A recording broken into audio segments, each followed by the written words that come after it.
In collaboration with the Alameda County Bar Association, this is Love Thy Lawyer, where we talk with members of the ACBA about their lives and legal careers. I'm Louis Goodman, the host of the LTL podcast, and yes, I'm a member of the Alameda County Bar Association. Judge Stuart Hing was appointed to the Alameda County Superior Court by the Terminator himself, Governor Arnold Schwarzenegger. I first met Judge Hing when we served together in the Alameda County District Attorney's Office. He has a list of volunteer and professional service awards that goes on for pages. Always playing the odds, he was the only male board member of the Women Lawyers of Alameda County. But what has always impressed me about Judge Hing is that he played lead guitar in a band that opened for Earth, Wind, and Fire. Judge Stuart Hing, welcome to the Alameda County Bar Association and the Love Thy Lawyer podcast. All right. Hi, everyone. And thanks, Louis, and thanks to the Alameda County Bar Association for this. It's a real pleasure to have you. Judges, we've known each other for quite a while, and I'm wondering if you could tell us right now what job you are doing. I know when I first met you because you taught me about preliminary examinations. I don't know if you remember, Louis, but I followed you around. When you were a prosecutor, I was a law student, and you showed me how to do preliminary examinations, and I was able to accompany you and watch you, and you filled me in all the way. And I'll never forget that. Well, but that had to be in the early 80s. Yeah, it must have been, or the early to mid 80s. That's when I was in the Alameda County District Attorney's Office, and we were there together. Yeah, you've mentioned that to me a couple of times in the past. I've always been very, very, very proud of that. Thank you. So you're sitting as a judge now on the Alameda County Superior Court. What is your assignment? All right. Right now, I'm doing felony arraignments and in-custody misdemeanor arraignments for the East County Hall of Justice. So it's basically half the county. If you think of the county as north and south, I've got the southern part as well as the eastern part.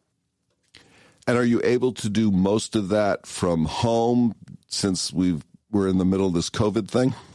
Yes. In fact, except for several weeks when I was in a bit for trials, I'm doing all of this remotely from home. Where are you from originally? Sacramento, actually.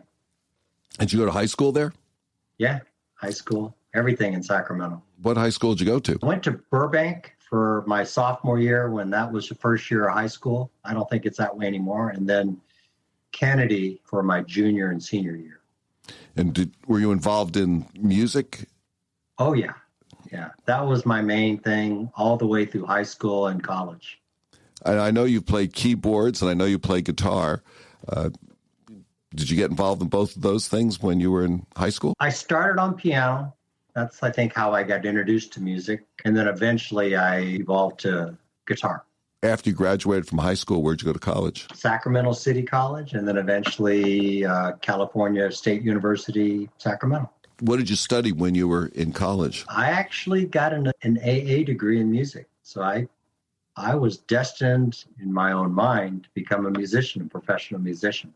Started out in music. Got a degree in music. And did you at any point in your life earn a living playing music? Oh, yeah. Yeah, I would say through high school, college. I remember taking late college classes where my first class wouldn't start till, 2 in the afternoon. And I remember studying on stage at the organ at night during performances. I still remember those days. And what sort of music did you play? My love was jazz, but to make a living, I played what was called funk at the time. I think it would be called R&B now, but I played almost anything. I played gospel. I played background for country western, played big band stuff, musicals, state fair, Disneyland, you name it, almost anything that paid, like a studio musician. That's just so impressive. Yeah, you mentioned Earth, Wind, and Fire, and we actually opened for them twice. Where was that? It was in Sacramento at the Sacramento Memorial Auditorium. How many people were there?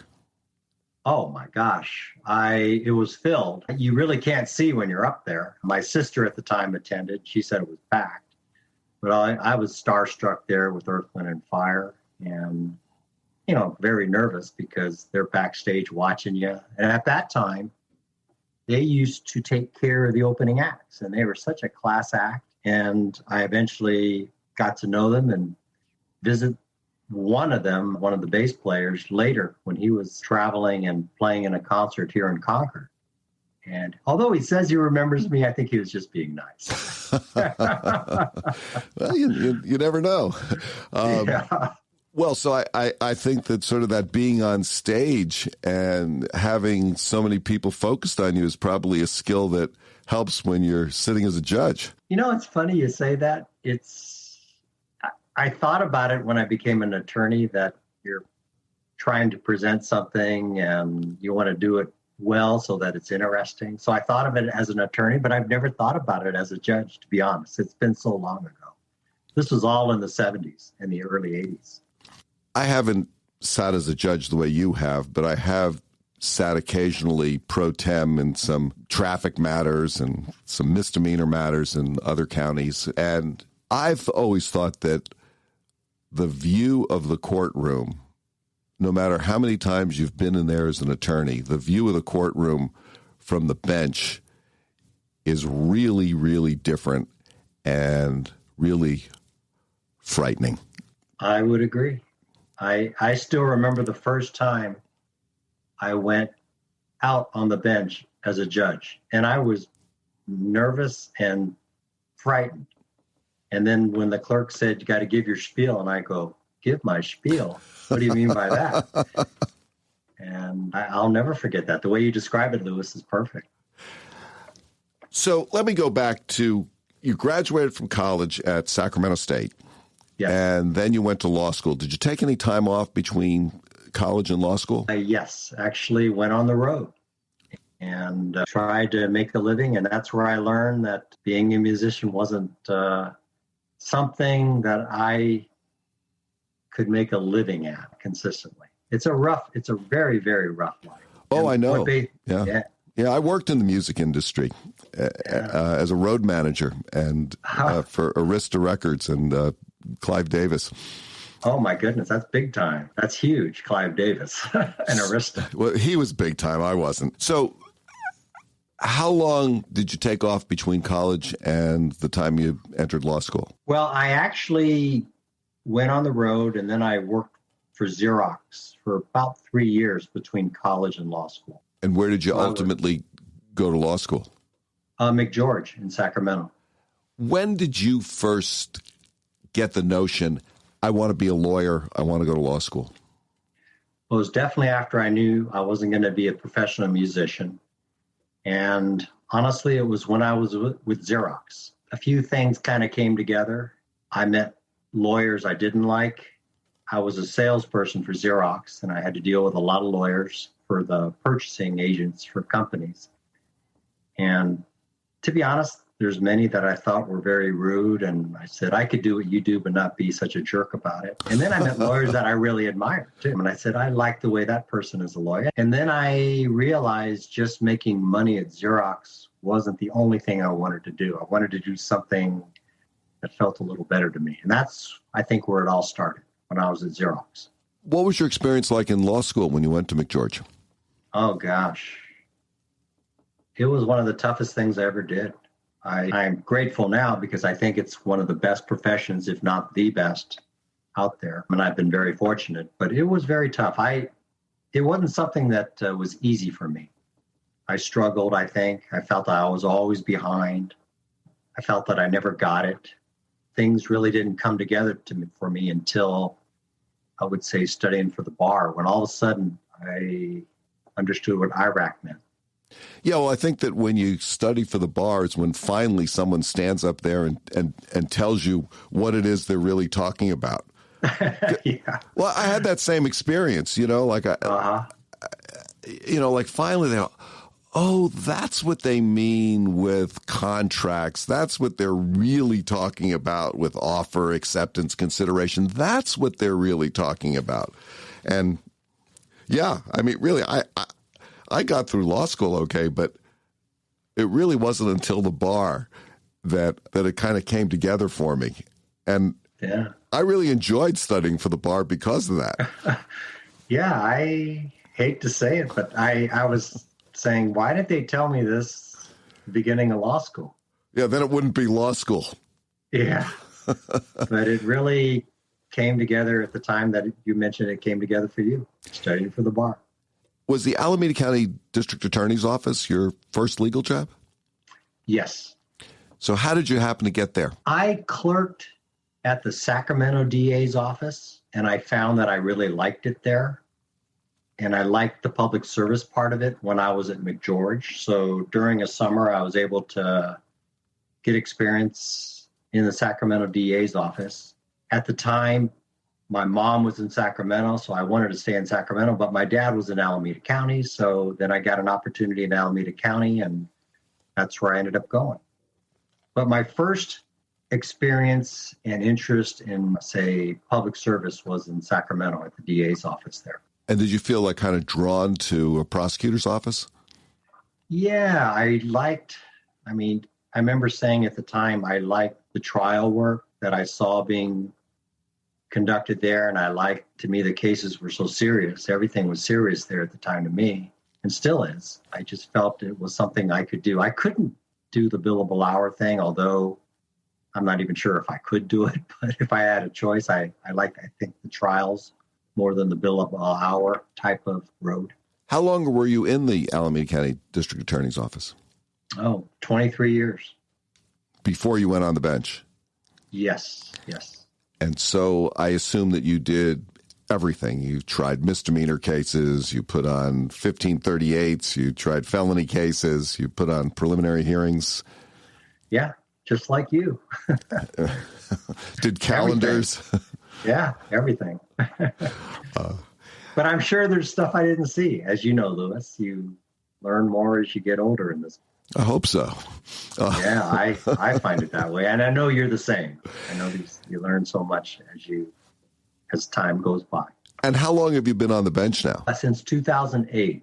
So what is it, about 13 years? Wow. 14 years? Wow. Yeah. You've been involved in the practice of law on some level as a prosecutor, as a judge. What is it about being involved in the law, and perhaps specifically being involved in the criminal justice system, that you find interesting and attractive? Well, you're trying to do what's right in criminal justice. And even though I was a prosecutor, a lot of times you decide who doesn't get charged, or if someone's charged, how they're charged. And that affects their life considerably. And then if someone is prosecuted, obviously that has an effect on people. But as a prosecutor, you're kind of a gatekeeper. So you keep people out of the system, as well as, I guess, charge people when they're placed into the system. And I can tell you for sure, there's a handful of people I just know I will never forget, because their lives have changed so much. And although they probably think it changed for them, it really made a difference for me, seeing someone who's been in the system and then get out of the system so successfully. If a young person was coming out of college and they were interested in going into a career in law, would you recommend that? Oh, yeah. Yeah. And the reason, Louis, is I've only seen a small part of it, which is the criminal part of it. But I would say that's maybe only 20% of the law. But the law touches almost everything. And the part that I've been in and been able to share the experiences with you, to me, are the best. I mean, I never, say, dread going to work. I never look at the clock and wondering when time's up. I remember in school, there were times I'd see the clock hand go backwards before it goes forward. And I never did that as a lawyer or as a judge. That's really interesting, because I find the same thing. In school, I'd sit there and watch that clock do that same kind of tick. We must have had the same clock. And as a lawyer, I'm always like, oh my God, look what time it is. And what I do is, sometimes it can be stressful. Sometimes it can be difficult. Sometimes it can be really bad, but it's not boring. And well, I think that's why there's a lot of television shows, movies. You see a lot of programs like yours and speakers. I think there's a reason for it. Yeah. What advice would you give to a young person just starting out their career? I can say for someone, say, getting into criminal law, I would say one of the best experiences for me is actually doing as many jury trials as one could, just to get experience and get that kind of experience. And then trying to get mentors, and so that you could pick their brain and learn from them even at a deeper level and watch as many people as you can. But I would say doing as many trials as you can to get the experience, and then trying to learn from others. Do you think we're in a situation these days in the courts where it's very difficult for young lawyers to get misdemeanor trials? Because it seems to me that 99% of cases that are not murder cases end up being resolved through some sort of a plea bargain. I think you're right, Louis. In fact, when I was trying to get a lot of trials done, I remember people before me had even more trials. It was hard to believe that. I guess it's slowing down for everyone. It's a trend. But I remember hearing people who were way more experienced than me telling me that they used to have a system where one jury would try many cases. And that's how they got the cases, so many trials. And I go, wow, that's never been done for us, nor would it ever be. Yeah, it's a completely different world. That might have been in the 30s and 40s. Yeah.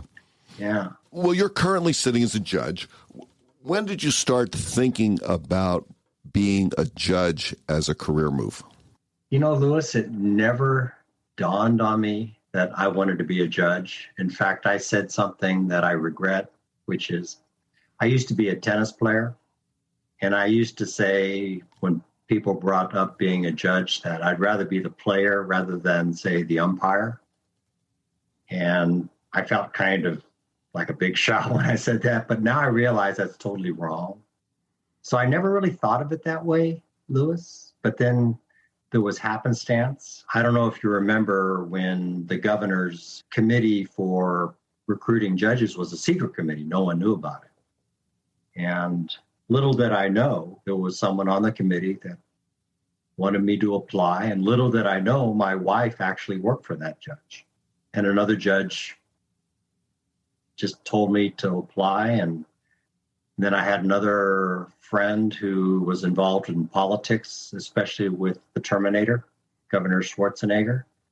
And that's what changed things for me. It literally took the friend of the governor telling me I should apply, and then also another judge who knew this person on the secret committee telling me I should apply. And then one thing led to another, and I did that. And it was the most fortunate thing that's ever happened to me.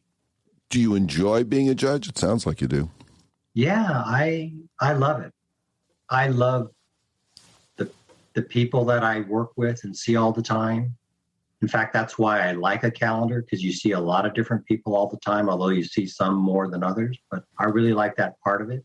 And then there's a part of it that I think, as I was mentioning, there's a reason why it's on TV and in movies. There's a part that's just, it's a sad slice of life sometimes, but it's something that you never, I guess, bored about, and you really shouldn't be. And it's something that time just flies when you're doing it. And it's really hard to put into words, and probably I'm not articulating it correctly, but there's something about the law that I think we're just all fortunate to be involved with, trying to make that little difference that we can.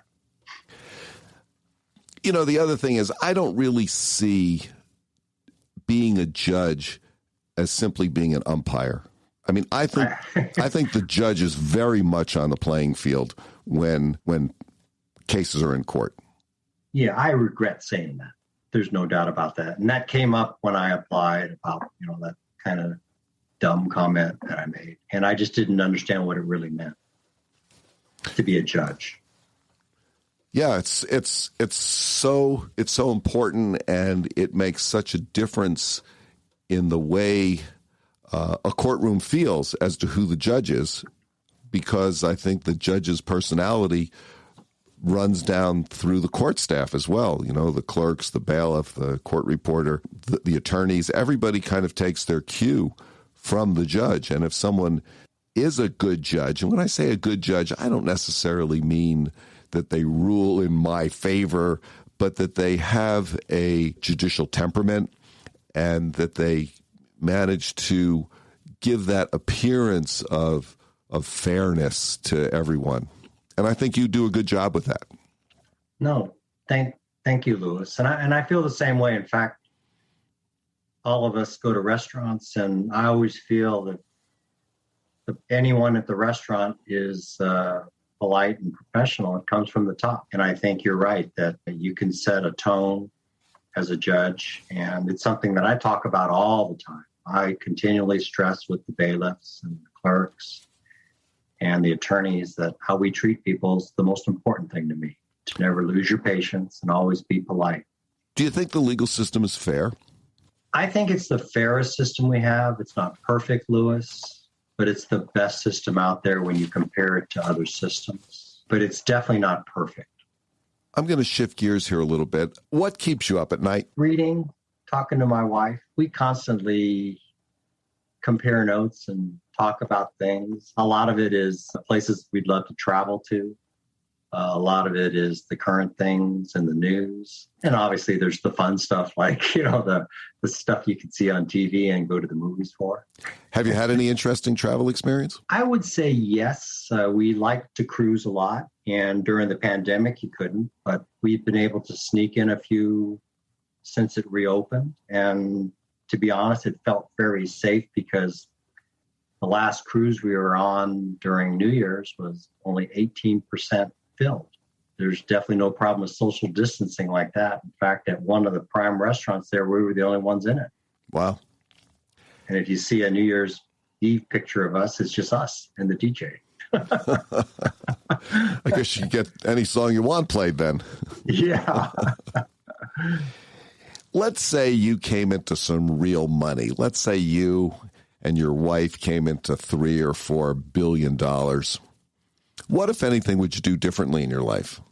I don't think there's much different that we would do. Would you stay on the bench? Yeah.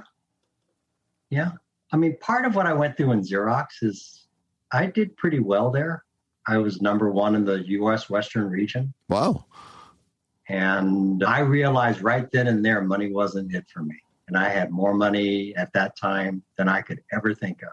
And at that time, it wasn't as much as you just mentioned, but to me, it was more than I ever needed. And I just knew making money and trying to impact the bottom line wasn't it for me. So when you asked that question, it brought back that memory. Money isn't everything. Let's say you had a magic wand and you could wave it over the legal system or just the world in general. What would you like to change? It goes back to something that has been said before. And the thing I like about the legal system is people can disagree and you still defer to the result because you think it's fair. And I wish that was explained to me kind of like law school. I didn't have that aha moment until studying for the bar.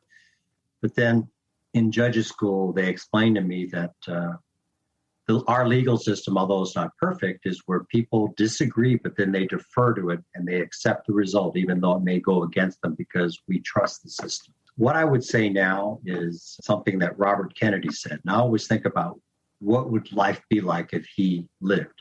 And he said, the problem with the extremists is not their position, but what they say about the other person. And I think we've gotten to a point now where it's not just the positions that are being talked about, but it's attacking other people. And I wish if I had a magic wand that wasn't the way it is right now. I don't see that in the legal system. Like I go to work every day and that's not happening. But I would say in general, it's happening more and more in our world. I think one of the things that is really good about going to court is that we do have to confront each other personally. You know, it's not like we're just screaming at each other over Twitter, but we're actually in a room with each other. And, you know, even now when we're doing so much of it on video conferencing, you know, we still have a certain amount of face-to-face contact with people that we know and that we know we're going to be dealing with over and over again. And I think that keeps a certain level of civility. Yeah, no, you're right. You're right, Louis. And you know more about this than I do, but I've seen mostly just Alameda County, but you and your experience have seen other counties. And they say Alameda County is unique about that. I'm not sure because I haven't been to other counties like others.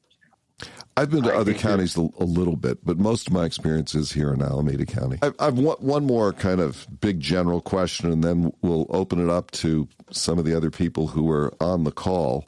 Let's say you had 60 seconds on the Super Bowl, and you could put out a message to the nation, to the world, to an enormous number of people. What would you like to say? You know, probably something along the lines which I inarticulately said earlier, that, you know, Robert F. Kennedy said it best. He said that the problem with the extremists is not their positions, but the way they attack other people. I'm not so sure if that's going to be something that makes, you know, the comment section or the YouTubes later about the greatest Super Bowl commercial. But to me, if I had 60 seconds, that would be it. I wish we could agree to disagree rather than the way it is sometimes for some that, well, if you don't agree with me, I'm going to destroy you. I mean, Louis, you and I know each other for a long time, and I'm sure we don't agree on everything, but we would never attack each other personally. Oh, I have a whole file cabinet full of bail motions that I've made in front of you that we disagree on. But Louis, you know what I mean. I know exactly what you mean. No, I know exactly what you mean, and you're absolutely you and I aren't right. the only ones. Yeah. No, and I remember one time, I'm going to tell this one quick story, and then we're going to open it up. You remember Jack Burke, who was also a DA with us and then was a judge.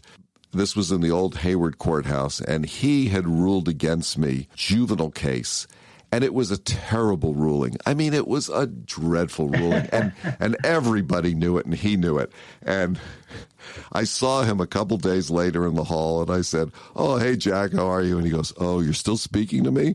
I said, "Of course I'm still speaking to you. I mean, you know, when we're in court, it's business. That's it. That's just business. It doesn't mean that we're not friends." So Yes. No, I had the same situation, and I think every one of us have it, where I felt one of the judges who was most hostile to me later became one of my best friends. Yeah. Sometimes so when I was a prosecutor, I go, "Oh my gosh, I can't do anything right." And then later, that judge becomes my friend, as if nothing happened. Well, let me open it up here a little bit. Jason Leong, do you have a question or a comment for Judge Hing? Sure. Thank you, Louis, and thank you, Judge, for doing this today. Sure, Jason. You mentioned that you and your wife had gone cruising recently. Is there anything else that you would like to do or something you're looking forward to that you couldn't do when the COVID restrictions were more stringent? Well, I look forward to the days we can go back to court more regularly and see people in person. My assignment now is, I guess, more suitable for remote, but I do miss going into court and seeing people. So that's something I wish I could do, but as well as would love to travel more too.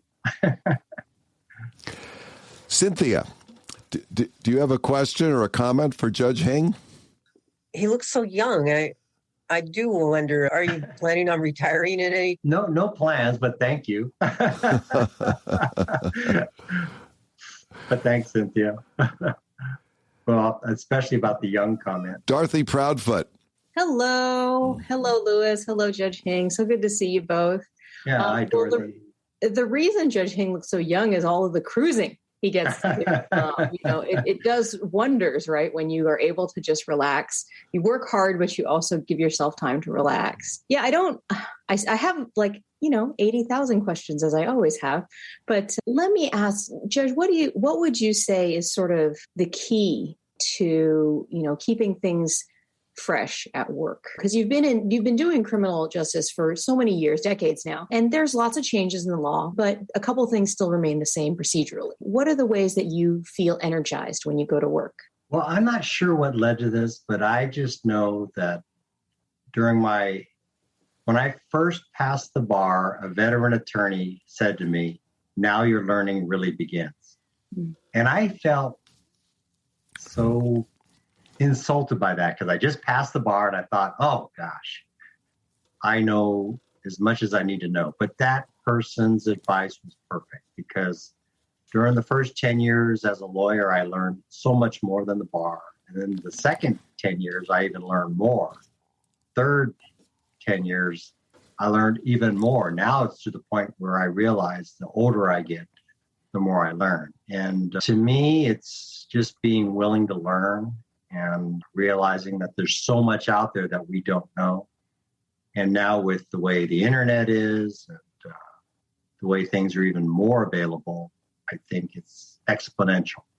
But I think that's the main thing. There's just so much out there. Even though I've seen, I don't know, at least hundreds, maybe thousands of DUI cases, each one's very different. And for that person who's in court, it could be their first time ever. And there's still stuff that I'm always learning about, cases that I've seen before. But the people are definitely new, which I enjoy. Great question, Dorothy. Sharon Caesar, do you have something for Judge Hing? I'm very impressed with his musical ability and the fact that he sang with Earth, Wind, and Fire, one of my favorite groups, and to know that he likes rhythm and blues. I guess that's why I'm so drawn to him. But I hope someday you play for us. I'm at a social or something. But yeah. Well, I even have a song picked out that I've always wanted to play. It's Europa by Santana. All right. Yeah. But that's the song that I figured would be my comeback. Or maybe Superstition by Stevie Wonder. Oh, yeah, that's one of my favorites, too. Yeah. But I think that, my experience of having been before you is that you always seem fair and just, and you always make me feel comfortable, even though I may feel a little uneasy about my clients and my case because we're always representing the defendant and we always feel like we have an uphill battle, but you kind of make me feel like it's okay and that you're going to do the best you can do. So I just wanted to have a comment of thanks for your position. No, I appreciate that so much. Thank you so much for that. When we went to judges school, I remember, and this is something I wish they would have told us earlier. They said they did this big old survey, and they said that attorneys liked the result. They were more interested in the result, regardless of how you got there. But clients liked the process, and they were more interested in the process. And that told me something that, you got to try to do two things. You got to try to get the right result, and then you got to do it in the right way. But again, it's something I wish I would have learned much earlier. Stacey Guillory? I know you talked a little bit about some of the changes that have happened in court due to COVID. And I'm curious if you find that there's more people that appear for arraignment on your calendars now that there are remote options, and what you think the court's ideas about kind of remote appearances and other changes during COVID that will continue as we go forward. Well, I know there's people who say that the video wasn't something that a lot of people liked initially, but then COVID made it a necessity. And I think there's some out there who now feel that for certain proceedings, the video works. I do know this. I've heard repeatedly from, say, those who are in custody say they prefer it because they don't have to, say, wake up early in the morning, get on a bus, get handcuffed, and deal with the traffic from, say, Dublin and go to any courthouse. And then I've heard attorneys say that they can appear in so many places because it's on video. But I do hear also one part that's a little tough, and that's doing attorney-client interviews. That's a little tougher. Richard Tan? What are the qualities that made you one of the best salesmen at Xerox? And did any of those skills transfer over when you became an attorney? Oh, wow, that's interesting. You know, I'll tell you this. After I became number one, they had me teach. And I'll be honest with you, I don't think anyone ever has the best products or the best prices. I actually taught that I believe people buy from you because they trust you and you're likable. My thing was whenever I went out there, say cold calling was my thing was I'm not here to sell you anything, but if you're ever interested, just want you to remember I'm out here as an option. I really believe that I wasn't a super salesman. I think they just liked I guess the way that I represented Xerox. I wasn't a pressure person. I was just out there, and it is a numbers thing. You have to go out there 100 times to get maybe 2 or 3 sales. And you're not going to get those 2 or 3 if you're going to, say, pressure people or bother people. But I would say when I taught sales after becoming number one is I just be likable and enjoyable and be the salesperson that you'd like to see around. They came in, to your business trying to sell you something. Great question. But I never thought about it as a judge or an attorney. Greg Humphreys? I just kind of had a question as someone who's started here in Alameda County in the criminal courts at about the time when COVID started, that I've kind of had a lot of that experience. But I've also, just kind of thought about how much easier and how much difficult it might be if the video wasn't available.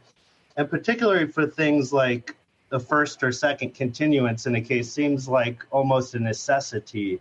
And having to maybe drive out to a courthouse and appear there could seem like maybe an unnecessary burden. And even sometimes appearing in court seems like it could have been something that maybe being expected could have been taken care of in a different manner.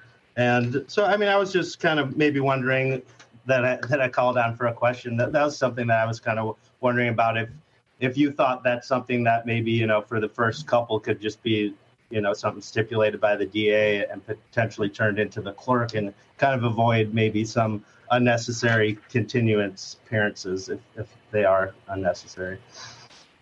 Yeah, to me, especially with COVID, we need to do that. In fact, I'm always very open to either doing it on video or in person for those who want to be in person. And I would say the vast majority do it by video. Another thing that I'm a big favor of is doing things by agreement. If the attorneys agree on something, to me, we don't need to call the case. In fact, a lot of times, and Lewis is one who will agree to waive his client's appearance and work out the dates, and we'll do it without a reporter, and things are done so quickly like that. But I'm all for, at the most, video or in person if that's what you really feel more comfortable with, or by agreement. Because I figure the attorneys know the cases better than the judge does. Someone is signed in as Huff Legal. Yeah, Michael Huff here, better known as Huff. And I guess the musical background is going around today. I used to sing backups for Bobby Womack, chatted with Aretha Franklin when we were booking a Redondo Beach benefit for Eddie Hendricks, the Temptations, who passed away. And so that'll be our code word when I see you. I'll just say Europa. I'll remember Huff. Yeah, I tell you. And so, no, it's really great. I like being able to I don't know that I have a question as much as a compliment. It's just nice to see humans and peopling. I don't mind the remote, attendance as much. And I'm a big fan. I've had a virtual law office for over a decade, and now it's popular. But you're ahead of things. I was actually, unfortunately, ahead of cell towers being great, and just when Skype came out. So it was very unpopular when I decided to do it. But things are much different now. But it's nice to just see members of the bench communicating with us folks from the bar and being willing to show us your humanity and just that you're a real person. I know that I expect you to be fair when I come before you in court, but to know that there's an empathetic, compassionate individual that's behind the bench, and that's what's going on with the robe, it feels good. I mean, sort of cattle processing that goes on. I'm a former police officer and patrol supervisor too. So I've been in the game for about 25 years now. And so just the vibe that you give off is something that's antithetical to sort of a rubber stamp approach, and it's refreshing. So thanks for being here. Thanks for spending time that you didn't have to spend with us, and we appreciate it. No, appreciate your comments. In fact, when you were mentioning some of the things you said, when Cynthia asked me if I was thinking about retirement, I will know this. If I start seeing that clock and it goes backwards and forwards, looking at it, or if I start to get impatient or feel impatient or, become, say, not a decent person when I'm, or not a decent person either on the bench or at home, I'll know it's time to retire. I mean, I hope that never happens, but I'll know that it's time. Absolutely. Absolutely. Well, thank you both again. Thank you. Thanks for being here. Okay, we have a little bit of time left, so I want to do a couple of things. I want to give you my commercial, okay? Which is, as far as going forward and having video conferencing as part of courts. And I think we're in agreement on this.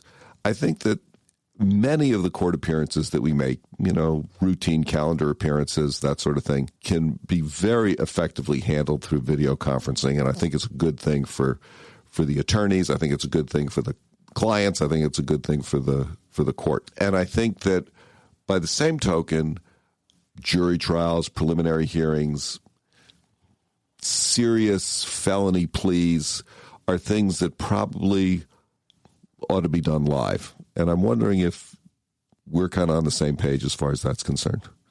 I would say yes. Definitely on the same page with everything you just said. Well, look at that. Finally, an agreement from the court. No, seriously, no, thank you. And then is there anything that we haven't discussed that you would like to say before we end this discussion? Well, recently, and this is very memorable to me, one of the attorneys came up to the bench and said that there's someone in the audience that you sentenced about 10 years ago for armed bank robbery. And believe it or not, the person's in court and now is a law student and wants to meet you. And he came up and met me, and now we're friends. In fact, now we're doing things for CEB. Did an article, did a video, and I think the title was How a Judge and a Felon Became Friends. But it's one of those moments where someone who was an armed bank robber has changed his life, became a straight A student, and he's changed his life. And he just texted me, I would say within a few days, that he passed the moral character part of the bar, which we thought was going to be the biggest part. And it took him almost a year, I think, to get through that. But it's little things like that that I'll never forget. And he said in part, of course, I wasn't the main reason that he was a straight A student, but he said in part, I could have thrown the book at him and I didn't. It was an open plea. And he said I gave him a chance. It's something that I always admire to see that. And, there's a handful of people like that I will never, ever forget. Judge Stuart Hing, thank you so much for joining us today at the Alameda County Bar Association and the Love Thy Lawyer podcast. It's been a real pleasure and privilege to talk to you. Thank you, Lewis, and Alameda County Bar, and all of you especially for attending this. Really appreciate it and your comments. Thank you, everyone. That's it for today's edition of Love Thy Lawyer in collaboration with the Alameda County Bar Association. Please visit the lovethylawyer.com website where you can find links to all of our episodes. Also, please visit the Alameda County Bar Association website at acbanet.org, where you can find more information about our support of the legal profession, promoting excellence in the legal profession, and facilitating equal access to justice.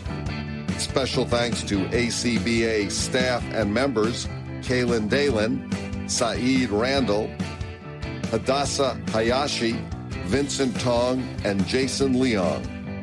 Thanks to Joel Katz for music, Brian Matheson for technical support, and Tracy Harvey. I'm Louis Goodman.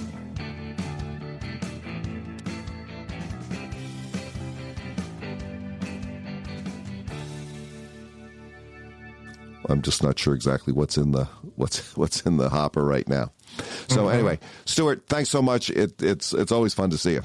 All right. Great to see you, Louis. And thank you again, everyone. Okay. Yeah, have a good one. Great. All right. Okay, Bye-bye. we can stop the Zoom call.